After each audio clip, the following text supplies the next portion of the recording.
Today I'm going to give a short talk about Chan Buddhism. Chan Buddhism is nothing to do about the word. But in Chinese Buddhism, most writing, the part from translation, other than that, the most knowledge, experience and information about Chinese Buddhism is the Chan writing. Even though they're not mentioned about attached to the word, but a lot of writing there. Chan Buddhism is Indian Buddhism to take on Chinese characteristics.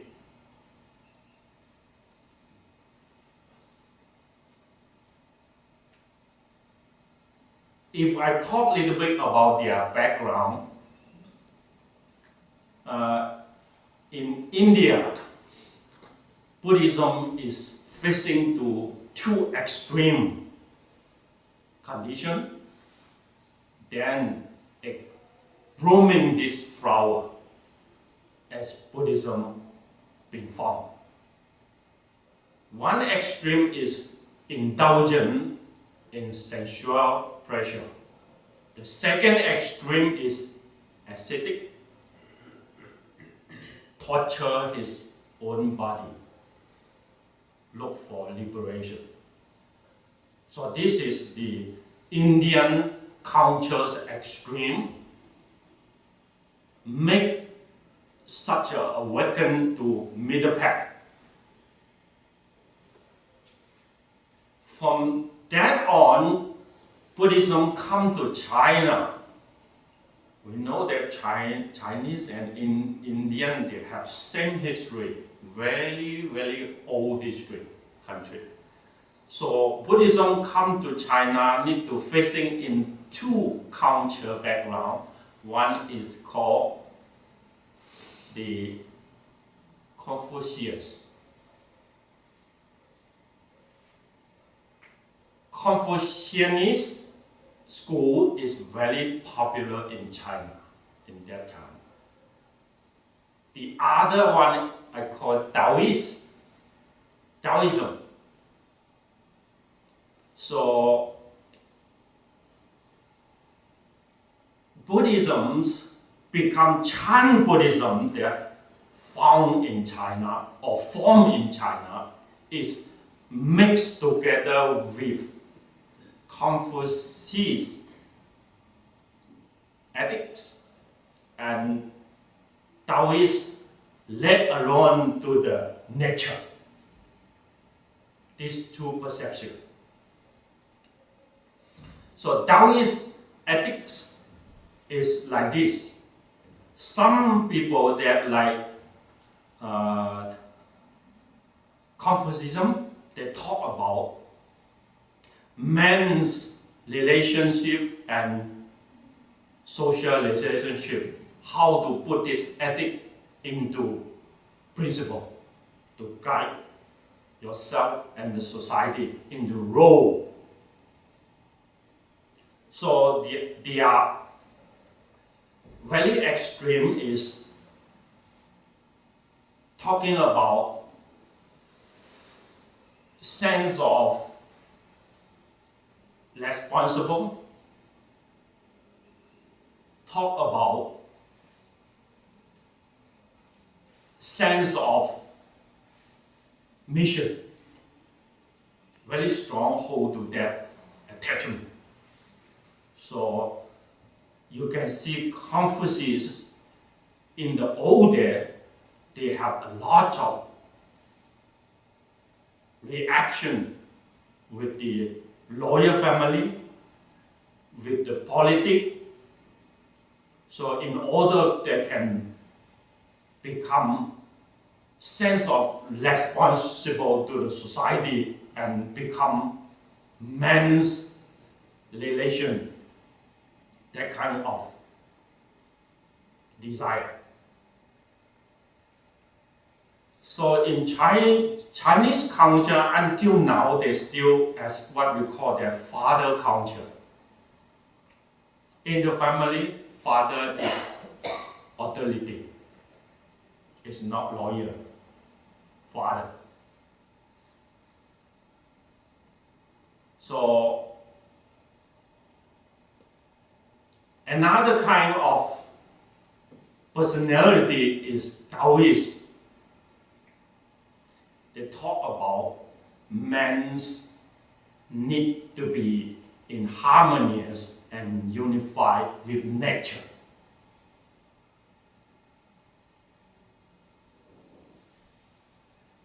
So how if the society,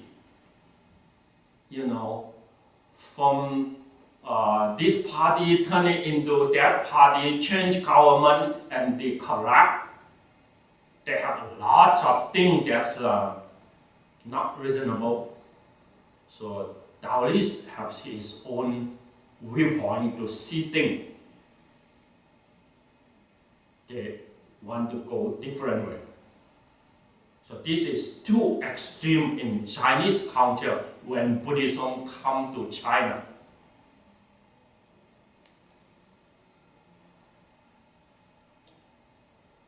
I can say that Chan spirit or the Chan master is pure and practiced variously, very diligent and vigorously.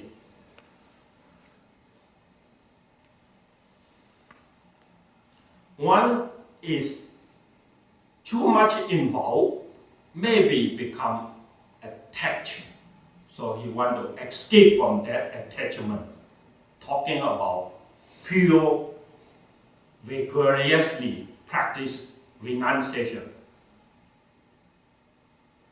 The secondly is sometimes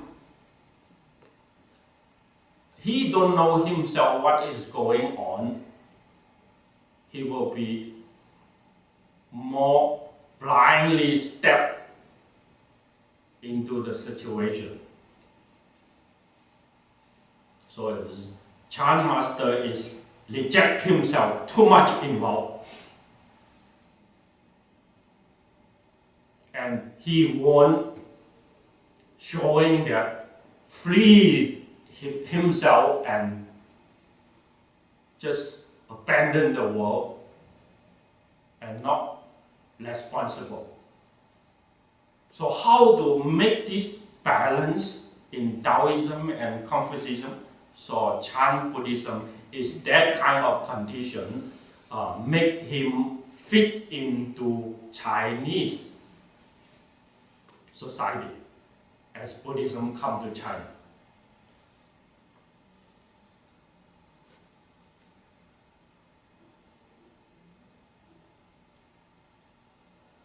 My viewpoint of little bit in the Taoism, Taoism sometimes if we read Tao Te Ching, it talk about Wu Wei. Wu Wei means inaction or doing nothing. Sometimes. And sometimes we can see the ascetic monk that in the old days, when Buddhism come to China before Huinan or before the Bodhidharma come to China, mostly is ascetic monk. Yeah. So the ascetic monk, they can live very pure, and in this pure, they follow sequence practice. All the teaching is from India, not found Chan Buddhism yet. So in that time, it's doing nothing. Mostly they practice themselves.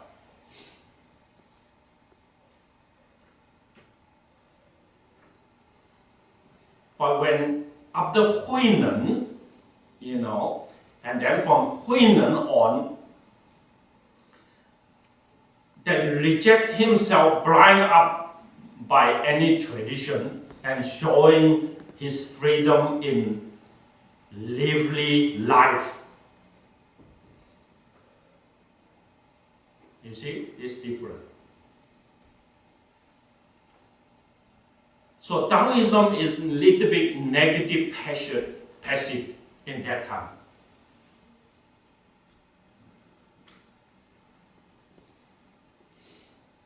And flee to a far away place. Sometimes I can say if one, a very good practitioner, if he cover up his own outstanding talent, that is not the way, can mature his enlightenment. Is not the way he can present something benefit to others. So Taoists, in the coming day, after Laozi and Zhuangzi, they adopt a lot in Buddhism. Even though Taoism is a scripture late coming after Laozi and Zhuangzi, a lot of it is Buddhist teaching.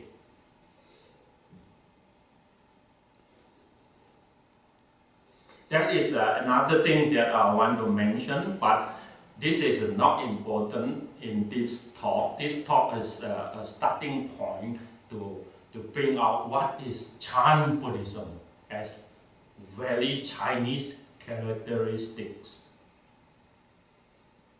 I can say that after Huineng come to Baijiang,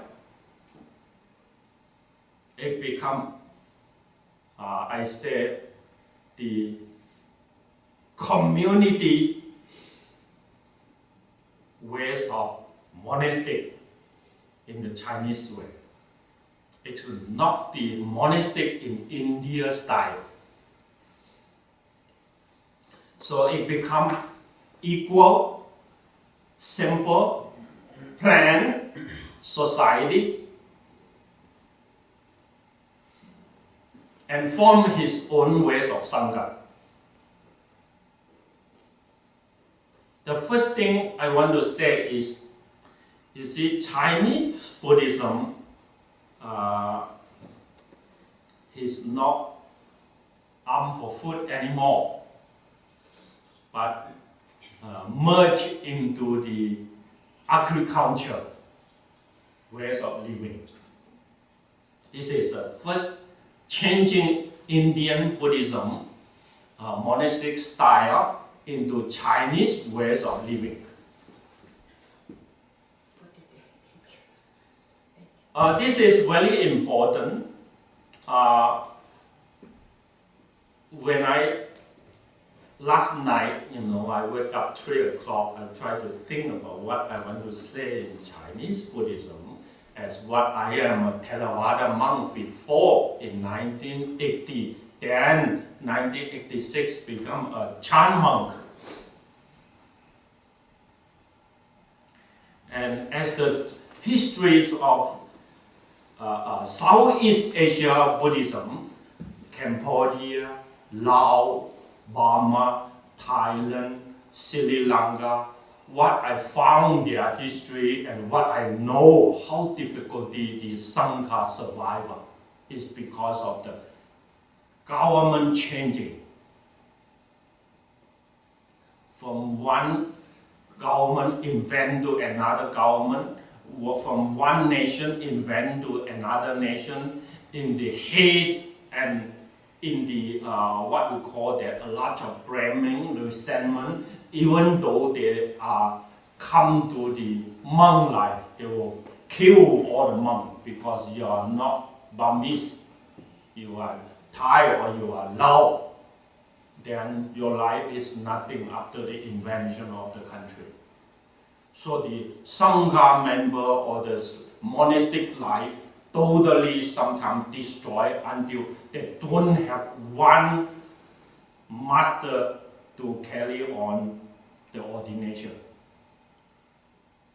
You need to far away, go to Sri Lanka, bring back the preceptor in order you can carry on the continuation of the monastic sangha.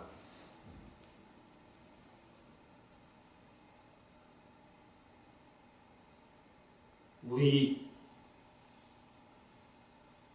too much depend or rely on the supporter. But Chinese Buddhism, only Chan Buddhism survival to carry on all the lineage is because of they are not too reliant on the society. Like they don't have to barefoot every day. So second important is the donation. The first important is their own manufacture from the agricultural world to have food enough to their life. So they have distanced themselves to the society. In the dictatorship or in the what we call the royal family, royal culture, high class culture in the old history, they will be very safe for them. Even though the government changing, they're still not destroyed by them.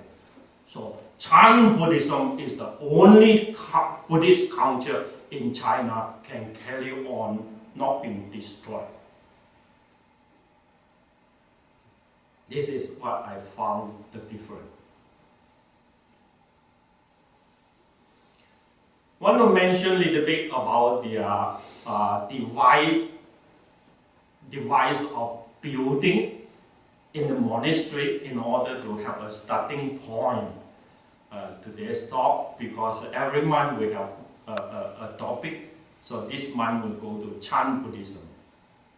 So talk about a little bit in the building of the Chinese monastery is very important because Chinese characterized in Buddhism is very different. They are not simple like Indian. You see when you read in the curve, in the grove, and then in a simple open space, in a vihara, small. What vihara means? Small house, small deck, or pavilion like that. Then you become standing there and propagating the teaching. In Chinese, it's not like that. Chinese already very mature in their civilization. So they need to be arranged in a complete team. Even though the structure, building in the monastery, they're divided in different. Let me name it a little bit. Then they have guest hall, they have Dhamma hall, they have Vidya hall, and they have what we call that contemplating hall.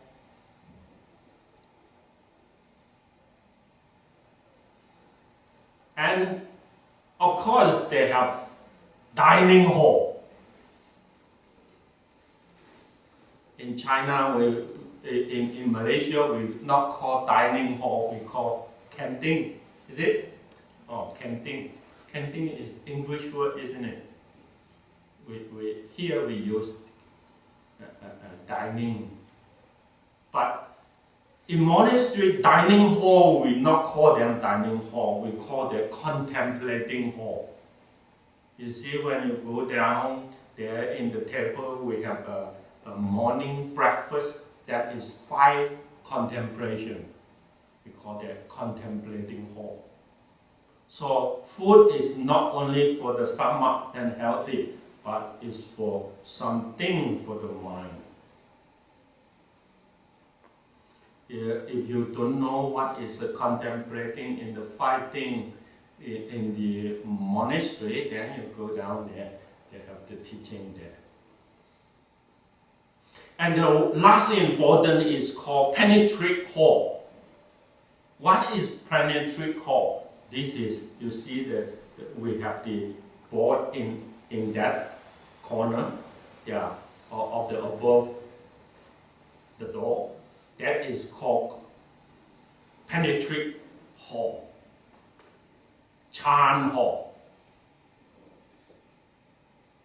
Chan hall is the name, but when I want to translate it, I call it penetrate hall. Penetrate hall means you come here, you need to learn, select or elect someone to guide you in order you take part in something, in order you can pass through the test.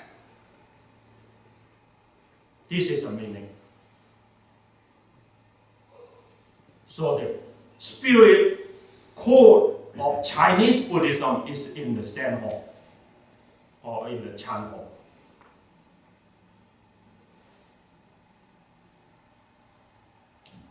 So everyone, the practitioner, come to the Chan hall after they learn something, after they experience something. What is this mean? They have two important points. One is they learn and experience, let go. You see?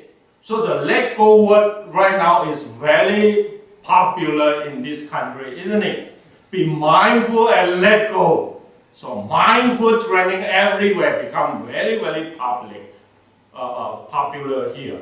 But mindful and let go is two, need to add into one, isn't it? So when you let go into the profound attachment and rush, then you become more free mindset and more respect by people, isn't it? Why it will be respect by people? Because after let go, you assume, undertake something. It's not let go, you become hippies. But you let go something in order you have more energy to carry more weight. You see? So he's willing to take on any kind of job. This is what my realization of the Zen experience.